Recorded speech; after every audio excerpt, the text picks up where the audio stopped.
Oh, hi. We're going to meet at 10 a.m. For those who are late, we're going to take such and such a trail. Here's my cell phone number if you want to text me. And get that way, it's free and it's fun and it's inviting. And that way the new person on the block gets invited. By the way, when someone starts their first week, does someone go out to lunch with them?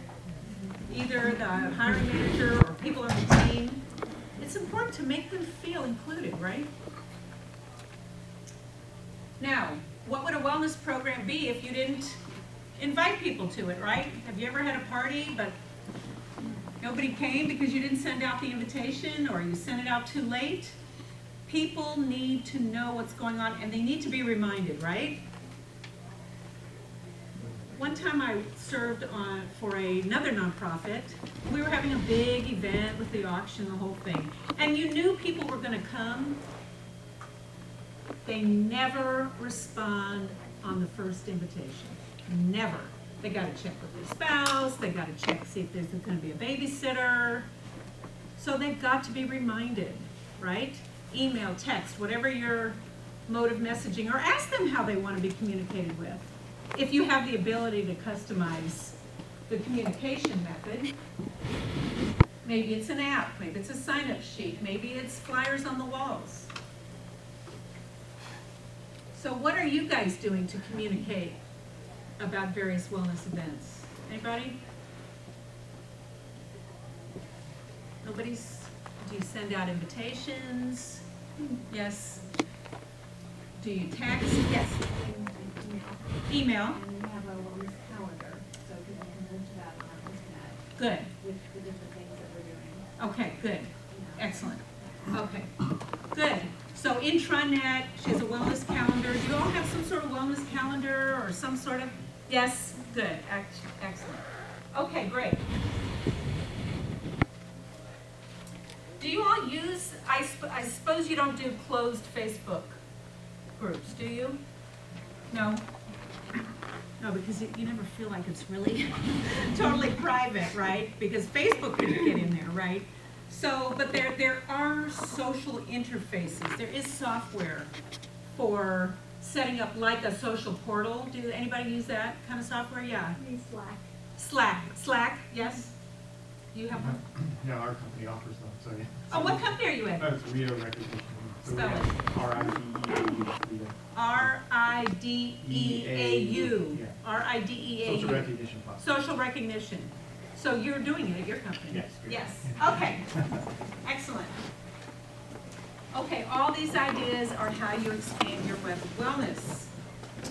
So, to sum up about the Wellness Council, by engaging employees and allowing them to make the most of the decisions, they take ownership.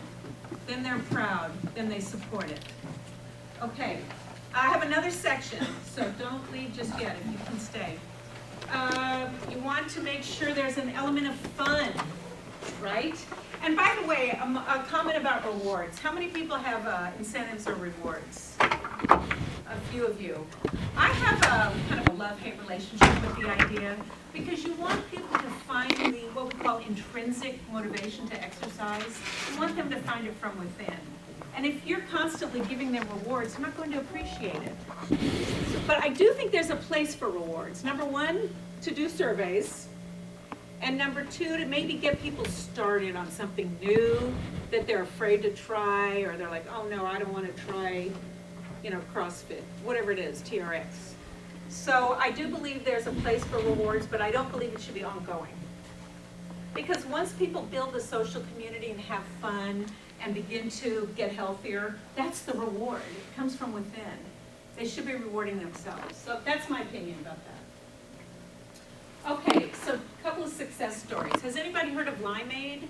Yes. A company? Oh, you guys have heard of Limeade? Yeah. We use them for our you wellness use that. platform. So tell us We use the Aduro platform. The what? Aduro platform, which is based off Limeade technology. And which piece of the platform is it? What does it do for you? So it's just like a wellness portal, A wellness portal. and then we can build customized challenges in there. And then you can build customized challenges. And isn't there a communication piece to it, a messaging piece? Kind of. It's within each challenge. Oh, within each challenge. So it's called Limeade. They're based in Seattle. The chief people officer, have you met her? She's a wonderful woman named Dr. Laura Hamill. She's one of the people that I interviewed. And if you Google her, Dr. Laura Hamill, there are a variety of webinars that I think you can download and watch. And she's got a lot of great ideas because everything that I've talked about, they're doing at their company. So they're actually living the talk. They're walking the talk, this expression. And everybody on the C-suite exercises. They do walking meetings. The CEO asks people advice. If somebody wants to talk to the CEO, he's available. Wow, what a concept. That somebody at the C-suite is talking to people. They do weekly one-question surveys. Weekly surveys, one question. One question. Takes 5 minutes, right? They get people talking, and they're constantly revamping and revising their offering. Salesforce. Anybody here from Salesforce? So Salesforce does a huge amount. Do you all know who Salesforce is? Yeah, you've heard of them. They're one of those software startup success stories. I think they've been around 10 or 20 years, something like that.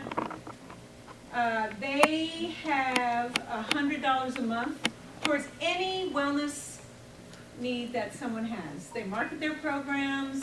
They bring in speakers, constantly new speakers, and they have a new app coming. So, how can you start a wellness council? Anybody questions or feedback or comments about the idea of a wellness council? Do you think you could start one if you're not already doing one? Yes, I saw one head bob. Anybody? We have one, but my challenge is, I'm in HR, part of my job, Right? and everyone else is not part of HR, it's, cross-functional, Right. cross-department.